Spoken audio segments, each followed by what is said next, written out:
if there's an early stage startup and they have been a PLG first company or a PLG native company, they have been very encouraged with a lot of signups, but they don't see the revenue. Should they continue the path, or should they go figure out a way to go an SLG motion parallelly as well? Of course, constraints are probably around investments or raising money, raising capital, and so on and so forth. What would be your advice on that? Yeah, I think you have to do a little triage on why that is or isn't happening. And the first counsel I would give is patience. There are a lot of companies and executives and board members in a lot of companies that say, hey, the PLG's been the motion for a quarter. How come things aren't working? Guess what? It takes longer than that. In my view, it takes at least 6 months for the motion to start to take hold. And that assumes that the company is doing enough on awareness and driving demand and all of that, which many of them don't because of the marketing spend stuff we talked about. So that's one issue. But if you are doing all that and you're still not seeing conversions, then I think you have to look at...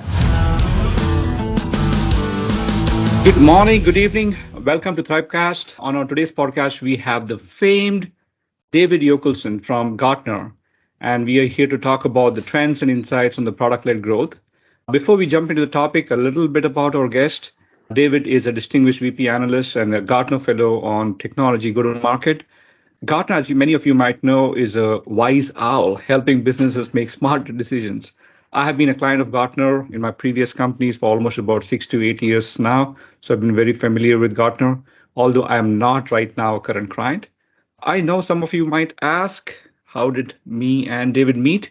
Well, we met on this online dating website for professionals called LinkedIn. And David used to share a lot of stories on LinkedIn a lot. And I've been a fanboy of his posts on product-led growth and recently on interactive demos. My pet peeve, though, with David and his posts is he always points me to a Gartner client site, which I don't have enough access to. But although he's now slowly starting to convince me that I should become a client. There's a lot of buzzwords that David is associated with: product positioning, value to customers, GTM challenges, sales and channel enablement, pricing plans, and very recently with interactive demos and product-led growth. Of the many things that we have that David can talk about, we're going to talk more about the trends and insights into product-led growth. David, welcome. Hope I did not butcher your introduction or make it too casual. How are you? No, Guru Raj, that was fantastic. And appreciate the shout outs and your intent to become a Gartner client. We as capitalists like that. So that's great. Thank you. Absolutely. So David, could you tell us a little more about some of the spicy trends and insights on what's happening in the PLG world? I know in the last couple of years, there's been a lot of discussion. PLG became a fanboy, big buzzword. LinkedIn caught on fire with PLG. And then after some time, it started plateauing. A lot of companies started to embrace more and more of the SLG. And the PLG companies who were primarily PLG companies, they started investing more in the SLG. Could you tell our audience a little about what is PLG? Is it here to stay? What trends do you see out there? Yeah, you pegged the really quick history of the PLG impetus, if you want to put it that way. And I would add, I think that there were many PLG native companies that figured out that they actually had to have salespeople talking to buyers to sell large deals. And conversely, you had and have larger companies, established companies that kind of poo-pooed the PLG movement and go-to-market motion as, oh, it's for those startup people, but have realized that there's something there. And I think we're all meeting in the middle in a hybrid go-to-market mode and motion primarily. And it's not that strict or pure PLG, like we can talk about what that means, but there's still going to be instances where you're going to have a self-serve experience for users or buyers end-to-end. They're going to be very rare in B2B, but you're going to have them. And you're going to have experiences from the other direction that are going to be predominantly sales-led. But neither motion is going to exist without the other. My view of the world is, in a couple of years, this is SaaS go-to-market. We're not going to be making distinctions like we are now between product-led and sales-led, and they're different worlds. The hybrid motion, and more importantly, the hybrid signals that marketers and sellers need to deal with to figure out who are the best and right accounts and how do we approach them and when do we approach them, are going to be at the center of all of that. So maybe to jump into a little bit of that, maybe let me pick your brain on couple of insights or statistics. What do you think would be the current adoption rate for B2B SaaS companies? Whatever your definition of PLG is, what's the PLG adoption for these B2B companies? Is it maybe Gartner might have a number, but is it more than 50%, less than 50%, less than 10%? What do you think? It's greater than 50%, and it's probably less than 75 or 80%. So there was a number that we had seen. In fact, I think Gainsight had a number beginning of last year that was 58%. And that jibed with what we had been seeing and hearing as well. Some of this, I think, is going to be dependent upon how one defines PLG. But leave that for a moment. I think my virtual phone or video application conferencing has been ringing off the hook. And I would say, that number of around 75% right now is probably accurate for SaaS companies doing something akin to a product-led motion or applying what I would call PLG tactics. Got it. And does this number is only for large companies using PLG or maybe just public companies, or it's across the board, all B2B SaaS companies? Across the board. Just law of large numbers says there are many more smaller companies than larger companies. And the clients that I speak with range from 0 to trillions, or in market cap anyway. But because there are so many more small companies, the volume of those companies that have taken on PLG tactics and PLG motion are probably larger than the bigger ones. And for the bigger ones, I think it's an interesting thing just to think about and realize that if you're a large company with a portfolio of 10 products, not all of them are going to fit in a PLG motion.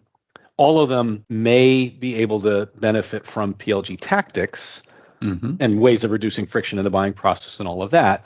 But even the large companies have increasingly been making bets for some of those products with a PLG motion for a variety of different reasons. I think maybe could you tell a little more about what do you mean by PLG, maybe from your standpoint or from a Gartner standpoint? I know there's a lot of checkboxes. There's a lot of articles about, hey, there's like 8, 9 things that needs to be done to become PLG. What do you think would be at least the top maybe 4 or 5 of them? So I think first it's really useful to start with the semantics and definition of what do we think it means? And then the question is, how do you do that? So PLG starts with the P and the L. It's product-led. It means to me that the first interaction that account intending to purchase something has with your organization is your product, notwithstanding following a CTA or seeing something on LinkedIn. But rather than have a first interaction with a seller, the first interaction is a product experience. And I use the term product experience purposely because it's not the case that every product, every SaaS product can be used in a self-serve motion. So you can't always have a free trial. You can't always have a freemium. Not everybody wants to be open source. It could be interactive demo. It could be sandbox. Could be a variety of things. But that experience is the first way that account and typically users in that account get to see what you can do and hopefully get to see the value that your product can offer.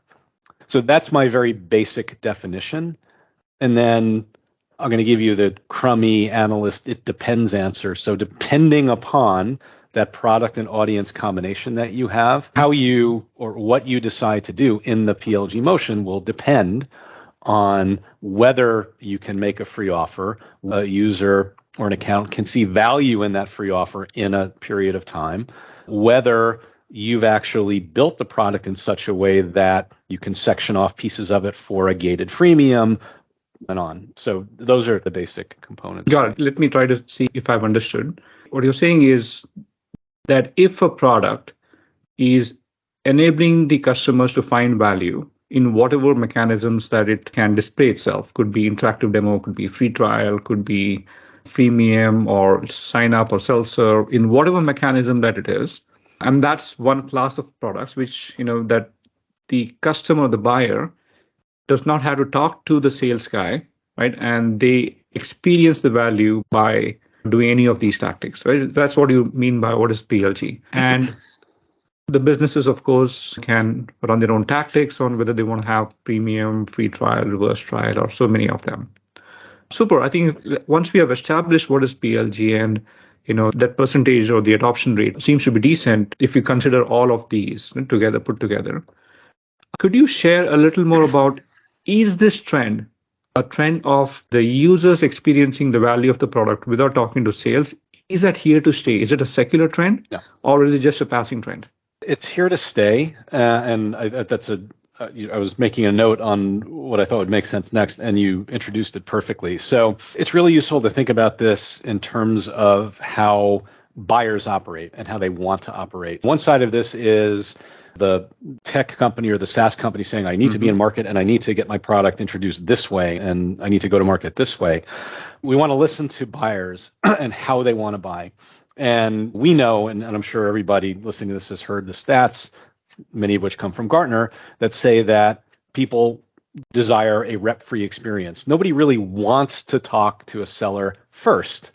They will later on, but as a first instance or as a first introduction to a company or a product, they want to do their own work. And as the age of the buyers decreases, as the technical ability of those buyers increases, they want to see and experience that value for themselves. And by the way, a lot of this, it depends. When you have a very technical audience, the propensity for that being able to touch and feel and see value goes way up.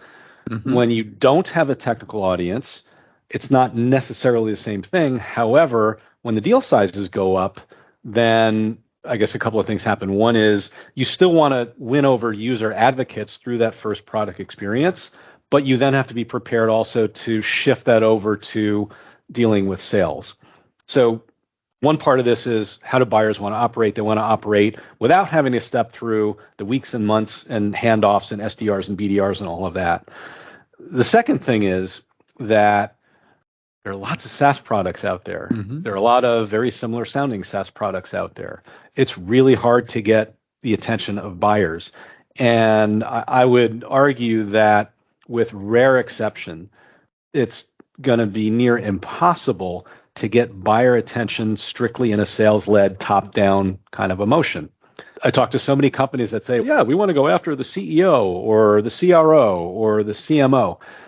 Dude, you're not getting them on the phone or on the video. And even if you did, you're going to have 20 seconds to try to figure out what to say in a cold call or a cold email to get their attention and differentiate and hit some urgency, and it's really difficult. So product-led is at the very least the way to get somebody's attention, get an account's attention, start to gain advocacy and show value quickly and more easily, in my view.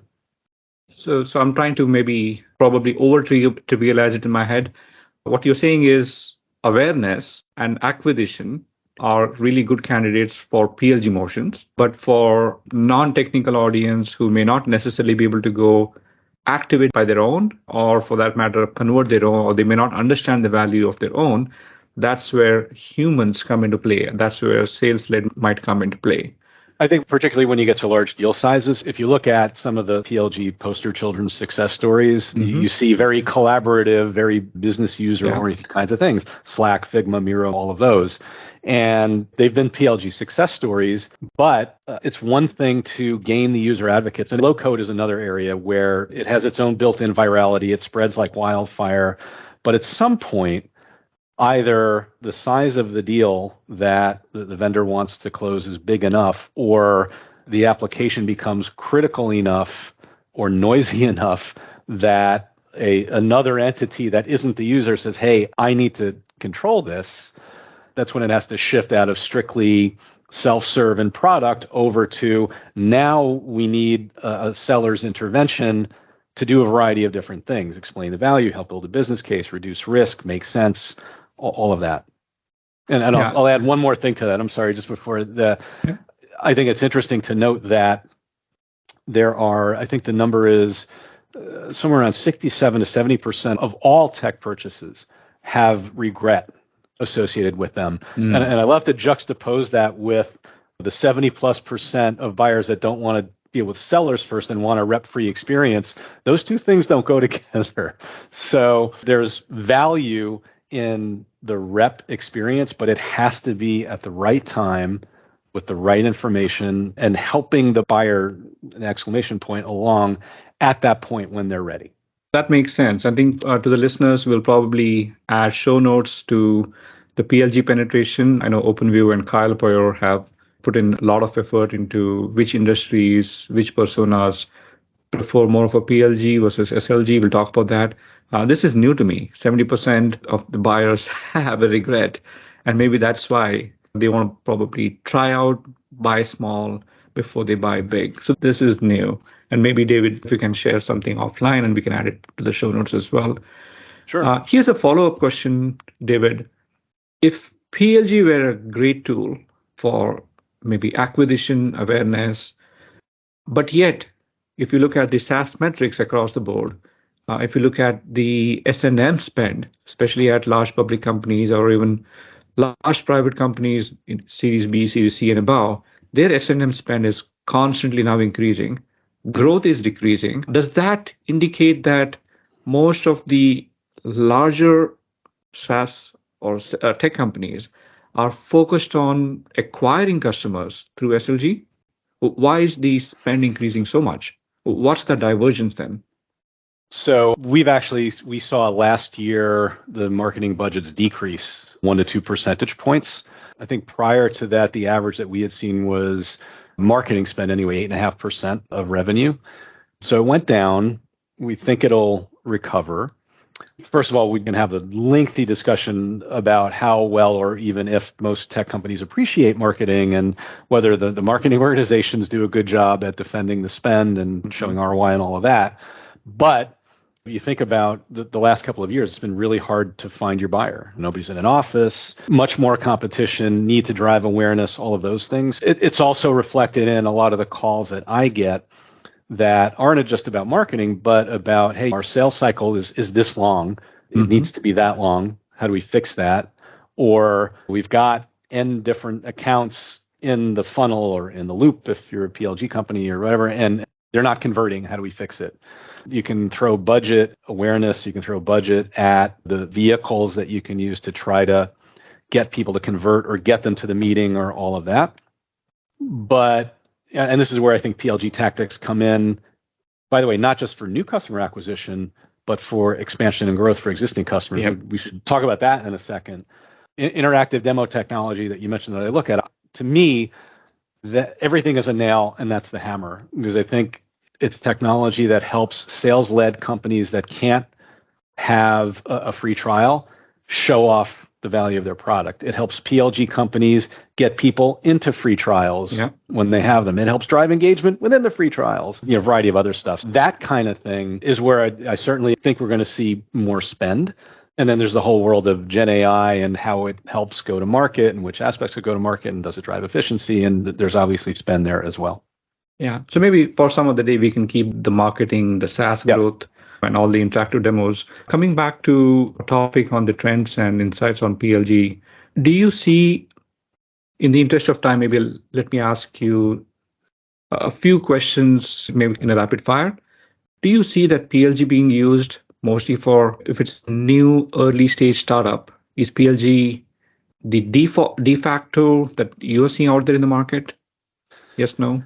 Just volume of calls and conversations I have, I would say yes. I would certainly say that the number of instances of, hey, we think we should have a PLG motion, how do we do it, far outnumber the which salespeople should I hire. That makes sense, maybe because investor spend is also on a decrease. So at what stage do you think that these startups start thinking about PLG plus SLG? I'm not talking about like the founder-led growth. Yeah. Founders are trying to become sales guys. At what point in time when they hire their first sales guy, regardless of whether it is an AE or a RSM or a manager or a director, whatever that might be, but someone outside of the founding team, what stage when they talk about PLG versus SLG? In terms of investment stage, it's probably somewhere between Series A, Series B level. Oh, that late. Okay. It depends what your sales contingent is. And I'm hesitating because the answer is going to be different depending upon your product and audience combinations. If you have a really complex product that doesn't lend itself to a free trial, that kind of thing, and you by definition have to be sales-led, then my investment is going to be what sort of salespeople make the most sense, but also how do I make them really effective through the use of PLG tactics. The reverse would be if I've got an identity and access management or endpoint management or whatever application that lends itself to a PLG motion, at what point and what type of salespeople do I need to close larger deals or manage accounts more effectively? That makes sense. Could be pretty early, but yeah, that makes sense. Is the reverse happening as well? Meaning an early stage startup, regardless of the fact whether their setup is complex or the product is not, or the buyer may not necessarily, for whatever reasons, PLG motion could not be deployed, and they went the SLG route. Have you started seeing a trend that they now are trying to figure out how to become self-serviceable or how to enable activation? Is that trend shifting from SLG to PLG now, or is that still far away? No, it's absolutely happening now, and for the reasons I mentioned, but also to deal with expansion. I think most of the attention on PLG has been around new customer acquisition, but I would argue that when you have paying customers who are trapped, if you will, then it's much easier to figure out how they adapt it. Are they using it? Against what use cases are they using it? And which cohorts are ripe for expansion? And if I'm doing the right thing and capturing the right data, that should be easier for me to do than the new customer acquisition side. But yeah, it is very common to talk to relatively early stage companies that started sales led and are now saying, how do I augment that? Not necessarily how do I replace it. Although the corollary to this, and this is true for big companies as well, is if you're going after enterprise accounts and now you want to go after, what do you ever want to call it, commercial SME accounts, then PLG is like the de facto way to go after that. So that's where, assuming you have the right product, can be and should be automated, more hands-off, less expensive to manage, all that kind of stuff. Would you be able to maybe share some examples on any large SLG company, public or private, that you can publicly share, who have been successful in SLG, and in the last maybe year or two, they've enabled themselves to either self-service or the PLG motions in general? Yeah, I'll give you one, depends how you want to define large, but as a good example, we had done a case study on the company Demandbase, who's in the ABM space. They were entirely sales-led until maybe a year and a half ago, and what they wanted to do was pursue the SME market. And they did that and are doing that with a PLG motion. And they're doing a lot of the things that we've talked about here on the way to that. ThoughtSpot, analytics company, who we've also done a case study on, same kind of thing, took on a PLG motion and cut their sales cycle time in half. And a disproportionate number of their customers now came through free trial. I'm not going to give you a lot of detail, but Cisco and IBM publicly have come out and said, yes, some chunk of our revenue and certain of our products are going to be put in a PLG motion. A lot of that's still baking. They're also figuring that out. And there are others, but those are good examples of traditional sales-led companies across a size spectrum that are looking at PLG to basically make things go faster and be more competitive in market. Yeah, I'm aware of Demandbase and ThoughtSpot. In fact, I was so surprised to have ThoughtSpot have a PLG motion. One of my colleagues and we were actually figuring out if there's an analytics product that we could use previously, and ThoughtSpot had sales guys come out at us the moment we downloaded the white paper and stuff like that. But now they've enabled it to go at least find value or some value directly as well.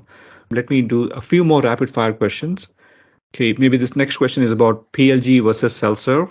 What do you think? Are they same? Are they different? Is PLG bigger and does that contain self-serve? Or is self-serve bigger and that includes PLG? What do you think? Yeah, I think PLG is, and that's why I use the term PLG tactic. I think the notion of PLG is bigger, and certainly we can talk about a product-led company in addition to a product-led go-to-market motion, and those are two different things. But yeah, the first conversation I have with most clients is a semantics conversation, and it's that you do not need to be 100% self-serve to employ a PLG go-to-market, and it's because of that product audience combination that I mentioned. So, and that's also why I use the term product experience. So if that first introduction with a customer is through that product experience, congratulations, you're a PLG company, or a PLG go-to-market company, I should say. That's beautiful. Hey, growth operators, many of you have been saying the otherwise. Please do listen to David. So, David, we are almost out of time. We have about a minute or so to close on. I know that we have a lot of listeners who are early stage startups, a lot of growth marketeers from Series A, Series B companies. We went ahead and checked on LinkedIn and found out if there are any questions for you. There are two or three questions that came out. The first one is if there's an early stage startup and they have been a PLG first company or a PLG native company, they have been very encouraged with a lot of signups, but they don't see the revenue.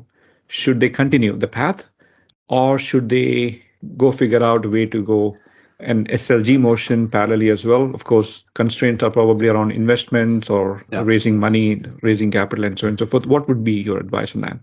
Yeah, I think you have to do a little triage on why that is or isn't happening. And the first counsel I would give is patience. There are a lot of companies and executives and board members in a lot of companies that say, hey, the PLG's been the motion for a quarter. How come things aren't working? Guess what? It takes longer than that. In my view, it takes at least 6 months for the motion to start to take hold. And that assumes that the company is doing enough on awareness and driving demand and all of that, which many of them don't because of the marketing spend stuff we talked about. So that's one issue.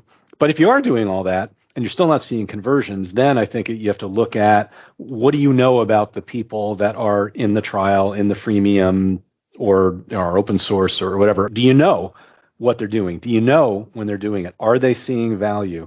One of the elemental problems that I see is, and this is true of free trials or sandboxes, is lack of guidance. I believe you must lead the users to see the value you want them to see. You can't dump them into a trial and hope that they're going to do the right thing. And that happens way too often, which is why there are so many trial dropouts or repeats, or it's one reason anyway. So those are some of the things I would think of. Okay. So to the listeners, if you are in that particular category, don't give up. It looks like that's David's advice. Look into your ICP, look at what the usage might be, and see if these are the candidates for you to close. David, I have one last question. This question has been repeated at least 3 times by 3 different listeners to our previous podcast. This question is about large enterprise SaaS companies who have been very successful in SLG. They have sales engineers, sales associates, SDRs, lots and lots of investment in the sales-led space. What are the 2 or 3 tactics that you could maybe advise them on how to get started with PLG? So I think I'd back into it saying the job number 1 is reduce friction for your buyers, and then recognize that an account is comprised of buyers on a buying team and users. And it's going to be just as important, if you can, given your product, to win advocates among those users in a PLG fashion as it is to help convince the buyers that they're going to achieve the business outcomes that they want to achieve. You must, in my view, if you're a large SaaS, any size SaaS company, but you must consider PLG tactics, and you have to consider them in light of your audience, your product. But don't wait. Start doing it. Start figuring out what the right product experience is. But you also have to invest in the data infrastructure to say, hey, when I have this free offer out there, or even interactive demos are good because they give off intent data, let's call it. But particularly when I have a free offer out there, you have to know what the users are doing. And especially for a freemium product, they're riding around on your dollar. You have to know how many, which account, which cohorts in the account, what have they done? Have they seen value? Are they a PQL? Are they a PQA? And take action. That's the thing that is missing from so many instances. And I think large companies have more wherewithal to make the investment to do it. And I'm actually seeing that. We'll see how it bears out over the course of the year. Okay. So I was taking notes.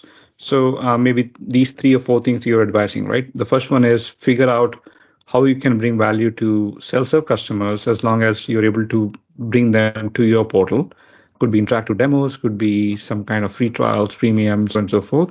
The second one that you advise is invest in the PLG infrastructure, understand the usage patterns around it before you jump into even free pricing plans or go all hog on the PLG space. Anything else that you would advise? Yeah, one is your product has to, irrespective of complexity of the product and all of that, you should have a product that can land and expand easily and that can be packaged and priced accordingly. So that may mean some re-architecture, and a lot of companies are doing that. Second is no fear. You show your pricing, ungate your content. Don't hide the trial. Large companies are reticent to do that. Sales teams in large companies are fearful that their revenue is going to be consumed or they'll lose their opportunity. They won't, but they have to be brought along. So the other important thing is this is all hands on deck motion. Cross-functional is a bit trite to say, but you have to have executive buy-in, sales buy-in, marketing, engineering, product. Everybody's got to be on that same page and have the patience to stick with it and do all the things that we mentioned. That's amazing. Maybe we can close out on the cross-group buy-in across your company. There's a lot to chew about, especially for successful SLG company.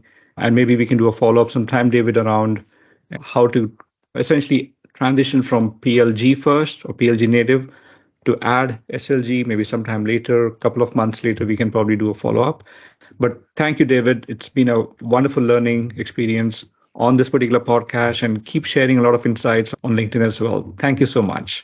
Oh, my pleasure, Gururaj. Thanks for the opportunity. And we'll see you all out there on social. Okay, take care.